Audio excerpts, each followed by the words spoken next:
बहुत समय पहले की बात है। एक गांव में रामू काका नाम का एक सीधा साधा लेकिन मेहनती किसान रहता था।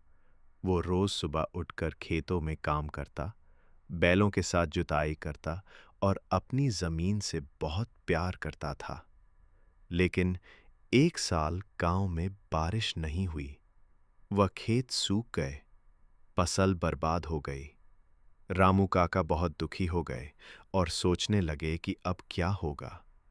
एक दिन एक बूढ़ा साधु गांव में आया। वह थका हुआ और भूखा था। रामू काका ने बिना कुछ सोचे उसे अपने घर बुलाया, खाना खिलाया और आराम करवाया। वह पान साधु बहुत खुश हुआ और रामू काका से बोला, तूने बिना किसी स्वार्थ के मेरी मदद की है। तेरी जमीन साधारण नहीं है, वो सोना उगाती है।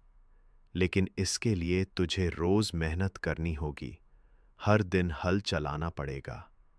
रामू काका को बात थोड़ी अजीब लगी, लेकिन उन्होंने साधु की बात मान ली।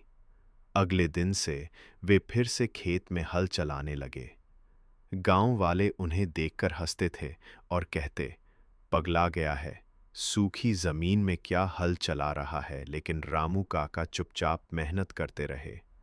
कुछ ही दिनों बाद उन्हें मिट्टी में कुछ चमकता हुआ दिखा। लेकिन उन्होंने मिट्टी हटाई तो वहां से एक बड़ा सा सोने का बर्तन निकला। उसमें एक चिट्ठी थी, जो अपनी जमीन से सच्चा प्यार करता है वो कभी खाली नहीं लौटता। अब गांव वाले भी समझ गए कि मेहनत करने वालों को भगवान भी खाली हाथ नहीं लौटाते। रामू काका की इज्जत गांव में और बढ़ गई। सच्ची मेहनत और ईमानदारी का फल जरूर मिलता है।